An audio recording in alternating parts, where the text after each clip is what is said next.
صحف ابراہیم و موسیٰ بہت مشہور آیت ہے۔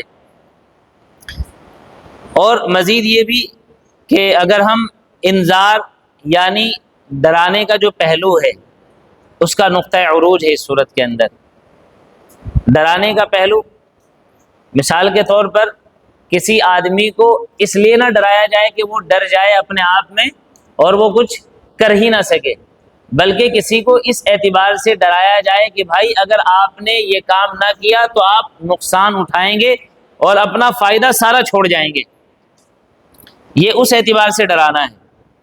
جو قرآن کریم میں انذار و تبشیر ہے، یا اللہ تبارک و تعالیٰ نے اپنے محبوب سرکار دو عالم صلی اللہ علیہ وسلم کی صفات میں سے دو صفتیں مبشر اور نذیر جو ذکر فرمائی ہے قرآن میں، مبشرا و نذیرا، آپ بشارت بھی سناتے، گڈ نیوز بھی دیتے، دیکھو اچھائی کرو گے تو یہ فائدے ہیں، برائی کرو گے تو یہ نقصانات ہیں۔ تو اگر انذار کا پہلو دیکھا جائے تو وہ بھی بہت ہی زبردست طریقے سے، کیسے؟ اللہ نے فرمایا قسم ہے زمانے کی۔ اب دیکھیے قسم کھائی پروردگار نے، مجھے آپ کو ضرورت پڑتی ہے قسم کی اپنی بات کو سچا ثابت کرنے کے لیے، دوسرے آدمی کو یہ باور کرانے کے لیے کہ جو میں کہہ رہا ہوں وہ سچ ہے۔ کیا اللہ پاک کو ضرورت ہے اس اعتبار سے قسم کھانے کی کہ وہ ہمیں یہ باور کرائے کہ میں سچ کہہ رہا ہوں؟ کوئی حکمت ہے نا قسم کھانے میں۔ اصل میں اللہ پاک نے جو قسم کھائی ہے وہ اپنے آپ کو حق ثابت کرنے کے لیے نہیں، یا اپنی بات کی سچائی کے لیے نہیں، بلکہ اللہ تبارک و تعالیٰ نے اپنے کلام میں مزید تاکید پیدا کرنے کے لیے، مزید زور ڈال کے سمجھانے کے لیے، مزید تاکہ انسان کی توجہ ادھر آ جائے، اس وجہ سے قسم کھائی ہے۔ ورنہ اللہ پاک کو کوئی ضرورت نہیں تھی کہ اللہ تبارک و تعالیٰ قسم کھائیں تاکہ ہمیں اپنا سچا ہونا باور کرائیں۔ اس ذات کا وجود ہمارے لیے کیا ہے جی؟ ایمان کی پہلی سیڑھی ہے۔ اگر ہم اس کے وجود ہی کا جو ہے عقیدہ نہیں رکھتے، اسی کی ذات پہ ایمان نہیں لاتے، اس کے حق ہونے کا گمان نہیں کرتے، تو ہم کون ہوتے ہیں پھر؟ کوئی بھی نہیں۔ جو مسلمان کہنا ہے یا مسلمان ماننا ہے یا ایک دوسرے کو مسلمان جاننا ہے، اس پورے کے پورے معاملے کا جو پن پوائنٹ ہے، ابتدا ہے، وہ کیا ہے؟ اللہ کی ذات کو۔ تو اللہ تبارک و تعالیٰ نے قسمیہ طور سے ذکر کر دیا، فوراً اس کے بعد کیا فرمایا؟ ان الانسان لفی خسر، یقیناً پھر ایک لفظ تاکید ہے، ان اور تاکید کے لیے آتا ہے، اس کے بعد لفظ انسان آیا ہے جس پر ال داخل ہوا ہے، الانسان، تمام کے تمام۔ اس کو عربک جو گرامیٹیکل ایک ٹرم کے اعتبار سے اس کو کہتے ہیں، یہ لام استغراق ہے، الف لام جو ہے یہاں استغراق کے لیے لایا گیا ہے، یعنی کسی چیز کی جنسیت کو مکمل طور سے گھیرنے کے لیے۔ جیسے بنی نوع انسانی ہے، اگر صرف انسان کہا جاتا تو کوئی انسان مراد ہوتا، لیکن الانسان کہہ کے تمام کے تمام انسان، مانے نہ مانے کوئی، اس سے فرق نہیں پڑتا، اس کے اندر سب داخل ہیں۔ کوئی مسلمان ہے تب بھی، غیر مسلم ہے تب بھی، ایمان والا ہے تب بھی، منافق ہے تب بھی، کوئی کرسچن ہے یا جو ہے جوز میں سے کوئی ہے، سارے کے سارے۔ فرمایا تمام کے تمام انسان خسارے میں ہیں، ایک ہیومن ٹریجڈی ہے۔ اب آدمی سنے گا یار مجھے نقصان، اور بلکہ تمام ہی کو نقصان، میں کیسے بچ سکتا ہوں؟ فرمایا آگے، اب فرمایا الا الذین آمنوا، تیسرے نمبر پہ پھر جو ہے تھوڑا سا گویا کہ بشارت بھی دی ہے، اور جو ایک دم سے ایک ایموشنل اٹیک تھا انسان کے اوپر، اور اس کی توجہ طلب کی گئی تھی کہ صاحب اگر نقصان ہے اور سبھی کو نقصان ہے تو بچنے کی کوئی صورت ہو سکتی ہے؟ کیسے بچا جا سکتا ہے؟ تو وہ بچنے کا راستہ بھی بتلایا گیا ہے۔ تو یہ تینوں آیات گویا کہ ایک دوسرے سے ترتیب کے اعتبار سے جڑی ہوئی ہیں، اس اعتبار سے انذار کا نقطہ عروج، اور بالکل سادے سیدھے الفاظ میں بتلا دیا گیا ہے کہ بھائی اس طریقے سے آپ کو اپنا خیال رکھنا ہے اور جو ہے نقصان سے بچنا ہے۔ اب ہم تھوڑا سا اس کو لفظی اعتبار سے دیکھ لیتے ہیں جو ہم نے ذکر کیا ہے. نمبر 1 زور کلام کی تاکید قسمیہ اعتبار سے. نمبر 2 تاکید کی انتہا جیسے لفظ انا آیا ہے اور لفی خسر پہ لام بھی داخل کیا ہے. وہ جو لام ہے وہ بھی لام تاکید ہے، بطور زور بیان کے لایا گیا ہے، زور کلام کے. نمبر 2 یہاں جو بہت اہم بات ہے وہ یہ کہ کامیابی اور ناکامی کا قرآنی معیار کیا ہے.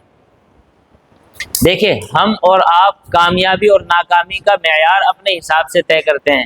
مثال کے طور پہ ایک بچے کو انجینئر بننا تھا، ٹھیک ہے جی، فیل ہو گیا ایگزامس میں تو کیا کہتے ہیں؟ ناکام ہو گیا. ایک آدمی کو اس نے کچھ بھی سوچا تھا اپنی زندگی میں کہ مجھے یہ کرنا ہے اور وہ اپنی زندگی میں وہ نہیں کر پایا. میٹریلسٹکلی آپ کچھ بھی سوچ لیں، دین کے بعد تو آپ جو کچھ بھی سوچیں گے دین کے مطابق سوچیں گے تو دین ہوگا، لیکن آپ دین کو فی الحال ایک کارنر پہ رکھ کے آپ ادھر ذہن نہ لے جائیے. آپ مادی اعتبار سے کچھ سوچئے کہ مجھے یہ بننا تھا، اگر میں یہ نہیں بن پاؤں گا تو میں اپنے آپ کو خائب و خاسر یعنی جو ہے لوزر مانتا ہوں، میں نقصان میں ہوں، میں ناکامیاب ہوں. بہت سے ماں باپ بھی اپنے بچوں کو کہتے ہوئے سنتے رہے وہ فلاں کا بچہ دیکھو کامیاب ہو گیا. کیا بن گیا جی؟ سی اے بن گیا. وہ اس نے جو ہے نیٹ کلیئر کر لیا، کیا ہو گیا؟ وہ کامیاب ہو گیا. تو یہ ہے ہمارا معیار جو ہم کامیابی اور ناکامی کے بارے میں آپس میں ایک دوسرے سے ڈسکس کرتے ہیں اور ہمارا تصور ہے. قرآن کریم نے کامیابی یا ناکامی کا کیا معیار متعین کیا ہے؟ اللہ تبارک و تعالیٰ نے فرمایا ہے سب کے سب خسارے اور گھاٹے اور نقصان میں ہیں اور سب کے سب ناکامیاب ہیں، ٹھیک ہے جی، مگر ان لوگوں کے علاوہ جن کا اب ہم ذکر کر رہے ہیں. 4 شرطیں اللہ تبارک و تعالیٰ نے ذکر کی ہیں، اور یہ جو 4 شرطیں ذکر کی ہیں یہ منیمم ہیں، میکسیمم نہیں ہیں. یعنی اگر انسان نجات چاہتا ہے تو کم سے کم یہ 4 شرطیں اس کے اندر پائی جانا ضروری ہے. اگرچہ ہمارے ذہنوں میں یہ بات بیٹھی ہوئی ہے. علامہ اقبال رحمۃ اللہ علیہ کا ایک بہت مشہور زمانہ شعر ہے، اگر اس کے الفاظ صحیح زبان پہ آ جائیں یوں فرماتے ہیں: پتہ نہیں کیا ہے نام اس کا، خدا فریبی کہ خود فریبی، عمل سے غافل ہوا مسلمان بنا کے تقدیر کا بہانہ. ہم نے ایک حدیث سنی جو ممبروں سے بیان کی جاتی ہے، علماء بھی بیان کرتے ہیں، عوام بھی بیان کرتے ہیں. کیا اگر آپ ذرہ برابر بھی ایمان بچا کے لے گئے اس دنیا سے، آپ کو اس دنیا سے 10 گنا بڑی جنت ملے گی. ٹھیک ہے جی، ایمان کا ایک ذرہ بھی اگر دل میں رائی کے دانے کے برابر بھی اگر ایمان رہا، کتنی بڑی جنت. آپ سب ماشاءاللہ پڑھے لکھے سمجھدار ہیں. حدیث پاک اپنی جگہ 100% صحیح ہے، اس میں کسی طرح کا کوئی تردد نہیں. قال اللہ اور قال الرسول، جو کچھ اللہ نے فرمایا وہ بھی حق ہے، ایمان ہے. جو رسول اللہ صلی اللہ علیہ وسلم نے فرمایا وہ بھی 100% حق ہے، ایمان ہے. مسئلہ ہے افہام و تفہیم کا، سمجھنے سمجھانے کا. تو ہمارے دماغوں میں امپلیمنٹ یہ بات کی جا رہی ہے کہ بھائی اتنا سا بھی بچا لیا کتنی بڑی جنت. اب ہم اتنے کی فکر کریں گے؟ ہماری فکر کیا ہوگی؟ اتو سا مل جائے بس. اوہ 10 بڑی، اس دنیا سے بھی 10 گنا بڑی تو مل رہی ہے نا، ہمارے بس کا نہیں ہے اتنا بچانا. تو جب ہم اتو سے کی ہی فکر کریں گے اس کا معنی یہ ہوا کہ ہماری زندگی کا جو 24 آورس ہے، ہماری زندگی کے 24 گھنٹے ہیں، وہ سارے کے سارے لگے ہوئے ادھر ادھر. اتو سا ٹائم ہے ہمارے پاس جو اتو سا ایمان بچانے کے لیے ہے. ہم کتنا ٹائم اسپینڈ کریں گے اس کے لیے؟ تھوڑا سا، کیونکہ ہمیں بچانا بھی کتنا ہے؟ وہ تھوڑا سا. اب اس کو تھوڑا سا آپ اس زمانے میں لائیے. آج کل اس ماڈرن ایج میں کیا کہا جاتا ہے بچوں کو؟ بھائی you have to make a bigger goal. آپ کو ایک بڑا ٹارگیٹ اپنے سامنے رکھنا ہے، ایک بڑا گول بنانا ہے اپنے لیے. کیوں؟ آپ چھوٹے چھوٹے تو بہت آسانی سے اچیو کر لو گے. آپ نے اگر اپنے لیے گمان یہ کیا ہے جی 100 مالے پہ چڑھنا ہے، ایسا کچھ مت سوچنا مثال کے طور پہ ہے، ٹھیک ہے بھائی. تو جب آپ چڑھنا شروع کریں گے 2-4 تو کراس کر ہی جائیں گے، باقی انا للہ و انا الیہ راجعون کا نمبر بعد میں آ جائے، اللہم خیر. ایک عربی کی کہاوت ہے، ایک عربی کی کہاوت ذہن میں آئی، خذہ بالحما خذہ بالموت لیرضا بالحما. کسی آدمی کو اگر بخار پہ راضی کرنا ہے تو اسے کہو بھائی موت آ جائے تجھے. ابھی بھی شاید مشکل لگ رہی ہے بھائی. اگر کسی آدمی کو بڑی پریشانی کے لیے کہا جائے، مثال کے طور پہ چلیے ایک اور اچھی بات ذہن میں آئی، ایک اور آسان مثال ہے. اگر کسی آدمی کو کینسر ہو جائے، ٹھیک ہے جی، اللہ نہ کرے، اس کی پیر کی انگلی، ایک انگلی ہے، تھوڑا سا اس میں ابھی مرض شروع ہوا ہے. اگر اسے یوں کہا جائے کہ صاحب اگر تاخیر کی اور یہ بڑھ گیا تو آپ کی ٹانگ کاٹنی پڑے گی، ٹھیک ہے جی، وہ آدمی انگلی کٹانے پہ راضی ہوگا کہ نہیں ہوگا؟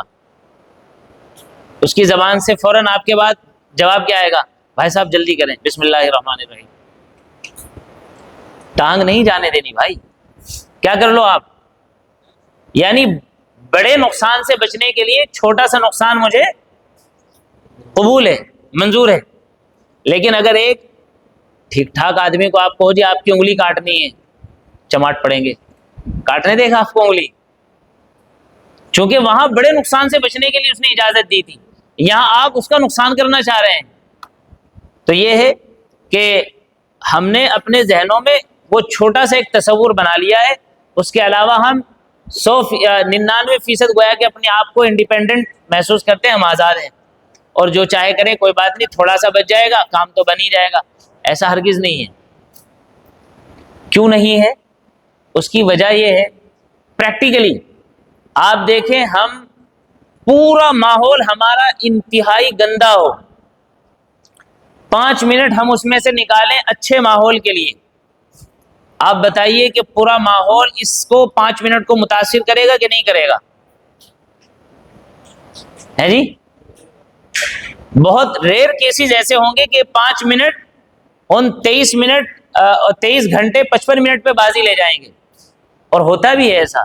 لیکن عموماً کیا کہا جائے گا کہ بھائی اچھے ماحول کی کوشش کرو، زیادہ سے زیادہ اپنا وقت کوشش کرو بہتر ماحول میں گزارو. ہلکا پھلکا کچھ ادھر ادھر چلا گیا، امید ہے انشاءاللہ فلٹر ہو جائے گا. تو اس لیے ہمیں کوشش یہ کرنی ہے کہ اپنے ایمان کو زیادہ سے زیادہ محفوظ رکھنا ہے، تاکہ گناہوں بھری زندگی کی وجہ سے جو کچھ گڑبڑ ہو تو کچھ نہ کچھ تو بچ ہی جائے. ورنہ اگر فکر تھوڑے بہت کی کرنی ہے تو پھر اس سے کہیں زیادہ گناہ ہوں گے. بتایا لگا کہ ان گناہوں کی بے برکتی اور نحوست کی وجہ سے مرتے وقت کلمہ ہی نصیب نہ ہو. الیاذ باللہ. اب کیا رہے گا؟ 10 گنا بڑی جنت چھوڑیے 10 گز بھی نہیں ملنے والی پھر. الامان والحفیظ. تو اس لیے یہ بات آپ کو کہی جا رہی ہے کہ یہ جو 4 شرطیں ہیں یہ کم از کم مالا بیان ہیں. البتہ اس کے معنی یہ بھی نہیں ہے کہ اگر ایمان آدمی کے پاس ہے اور دیگر چیزیں نہیں پائی جا رہی ہیں تو 100% یقینی ہے کہ اس کو جو ہے جہنم سے چھٹکارا کبھی نصیب ہی نہیں ہوگا. وہ تو اللہ کے رسول صلی اللہ علیہ وسلم کی حدیث ہے، حدیث رسول ہے، تو اس پہ ایمان ہے. البتہ اس ایمان کا جو اصل میں اثر ہے انسانی زندگی پہ وہ کیسا ہونا چاہیے، اب ہم جب تھوڑی سی اس پہ بات کریں گے نا تو امید ہے کہ اس کے اندر جو پیچیدگی تھوڑی بہت ابھی بھی رہ گئی ہوگی وہ کھل جائے گی انشاءاللہ.